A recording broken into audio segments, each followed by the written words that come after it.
నమస్తే, జర్నలిస్ట్ మీ కేఎంఆర్. ఏపీలో ప్రస్తుతం ఎన్నికలు పూర్తయ్యాయి. నాయకులు విశ్రాంతిగా ఉన్నారు. అధినాయకులు ఒక నాయకుడు జగన్మోహన్ రెడ్డి గారు లండన్ దేశకు వెళ్ళారు. మరి మాజీ ముఖ్యమంత్రి టీడీపీ అధినేత నారా చంద్రబాబు నాయుడు గారు ఎన్ని దేశాలకు వెళ్ళారు, ఏ దేశంలో తిరుగుతున్నారనేది ఇంకా క్లారిటీ లేదు. అసలు వెళ్ళిన దేశం కూడా ఇప్పటివరకు ఎవరికి పలానా దేశంలో ఉన్నారని కూడా ఎవరు చెప్పే పరిస్థితి, అంత సీక్రెట్గా మెయింటైన్ చేస్తున్నారు చంద్రబాబు గారు. మరి నారా లోకేష్ గారు కూడా ఏ దేశంలో ఉన్నారు, మరి ఏ దేశంలో ఉండి ఆంధ్ర రాష్ట్రంలో జరిగే వీడియోల్ని గ్రూపుల్లో అప్లోడ్ చేస్తున్నారు అనేది ఇంకా క్లారిటీ లేదు. టీడీపీ నాయకత్వం కూడా ఎవరు బయట చెప్పట్లా. పవన్ కళ్యాణ్ గారు రష్యా దేశానికి వెళ్ళారన్న వాళ్ళ అత్తగారు ఊరు, వాళ్ళ వైఫ్ది రష్యా దేశం కాబట్టి ఆ దేశానికి వెళ్ళారని ప్రచారం జరుగుతుంది. కొంతమంది ఏమో ఐక్యరాజ్య సమితి ఒక మీటింగ్ జరుగుతుంది ఆ దేశంలో, అందుకోసం వెళ్ళారని రకరకాల ప్రచారాలు జరుగుతున్నాయి. అధికారికంగా మాత్రం ఒక జగన్మోహన్ రెడ్డి గారే మాత్రమే అధికారికంగా బయటికి షెడ్యూల్ అంతా ప్రకటించారు. మిగిలిన అధినేతలు ఎవరు ప్రకటించలే. మరి పురంధేశ్వరి గారు ఎక్కడికి వెళ్ళారు? ఆవిడ కూడా రాష్ట్ర అధ్యక్షురాలు బీజేపీకి.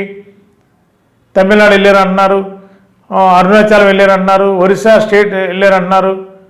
ఒరిస్సాలో ఎన్నికలు జరుగుతున్నాయి కాబట్టి స్టార్ క్యాంపెయిన్ ఆవిడ ప్రచారంలో జనాకర్షణ మహిళా లీడర్గా బీజేపీ గుర్తించి ప్రచారానికి వాడుకున్నారనేది ఒక సమాచారం. మరి ఇవన్నీ తిరుగుతున్నారు అధినేతలు. మరి రాజమండ్రిలో చెన్నమ్మ అంటే పురంధేశ్వరి గారు, దగ్గుబాటి పురంధేశ్వరి గారు గెలుపు మీద జనాలకి ఎక్కడా లేని అపనమ్మకం ఏర్పడింది. ప్రతి సంవత్సరం ప్రతి అంటే ప్రతి ఎన్నికల సమయానికి ఒక్కొక్క నియోజకవర్గం మార్చుకుంటూ వస్తారు. 19లో రాజంపేటలో పోటీ చేసేవారు, ఓడిపోయారు. ఇప్పుడు వాళ్ళ 24లో రాజమండ్రిలో పోటీ చేసి ఓటమి పాలవుతారని చర్చ నడుస్తుంది. స్థానికంగా ఉన్న వైఎస్ఆర్సీపీ అభ్యర్థి గూడూరు శ్రీనివాస్ గారు డాక్టర్ గారైనా లోకల్గా మంచి పరిచయం ఉన్న వ్యక్తి. రోగులకి చాలామంది చాలా వైద్య సేవలు అందించారు. ఏ గ్రామానికి వెళ్ళినా డాక్టర్ శ్రీనివాస్ గారు ఒక పేరుంది, మంచి వ్యక్తి అని చెప్పి పేరుంది. కాబట్టి స్థానికుడిని ఎన్నుకుంటారా, స్థానికేతరాలు పురంధేశ్వరి గారిని ఎన్నుకుంటారంటే రాజమండ్రి ప్రజలు చాలా విఘ్నులు, చాలా తెలివిగానే నిర్ణయం తీసుకునే ఆలోచన ఆ ప్రాంత ప్రజలకు ఉంటుంది. కాబట్టి పురంధేశ్వరి గారు రాజమండ్రిలో కూడా మళ్ళీ ఓటమి భంగం తప్పదని చెప్పి ప్రచారం విస్తృతంగా జరుగుతుంది.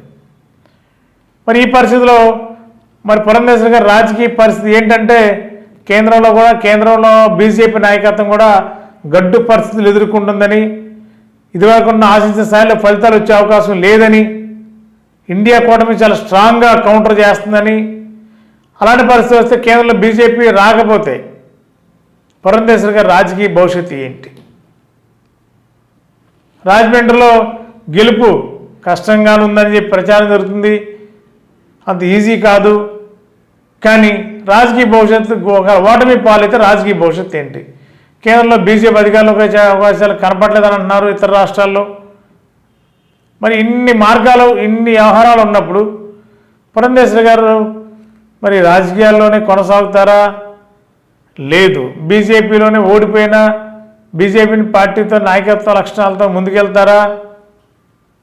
మరి ఎలాంటి పరిస్థితులు ఉత్పన్నం కాబోతుంది అనేది మరి జూన్ 4 తర్వాత తెలిసే అవకాశం ఉంది. ఏదైనా పురంధేశ్వరి గారి రాజకీయ పరిస్థితి కొంత అగమ్య గోచరంగానే ఉందని చెప్పి చెప్పక తప్పదు. గత 20 సంవత్సరాలుగా దంత సమస్యలతో పాటు దవడ మరియు ముఖ సంబంధ సమస్యలకు చక్కని చికిత్సలు అందిస్తున్న శ్రీ రామకృష్ణ దంత వైద్యశాల, నరసింహారావుపేట, ఏలూరు. ఎమర్జెన్సీస్ లో వాడే ఆక్సిజన్ కాన్సంట్రేటర్లతో పాటు air purifier, UV light steriliser, ULV fogger వంటి పరికరాల ద్వారా పరిశుభ్రమైన వాతావరణంలో చికిత్స అందించబడుచున్నది. ఆర్వీజీ ద్వారా అతి తక్కువ రేడియేషన్ ఉపయోగించి దంత వ్యాధి నిర్ధారణ మరియు రూట్ కెనాల్ వైద్యం చేయబడుచున్నది. డెంటల్ లేజర్ ద్వారా కుట్లు లేకుండా సర్జరీలు, ఇంప్లాంట్స్ కిట్స్ ద్వారా పళ్ళు లేని వారికి ఫిక్స్డ్ దంతాలు, రూట్ కెనాల్ చికిత్సలకు ఎండో మోటార్ వంటి ఆధునిక పరికరాలు కలిగిన నమ్మకమైన డెంటల్ క్లినిక్. అత్యంత ప్రామాణికమైన ఆటోక్లావింగ్ పద్ధతిలో శుభ్రపరిచిన ఇన్స్ట్రుమెంట్స్ వాడడం మా ప్రత్యేకత.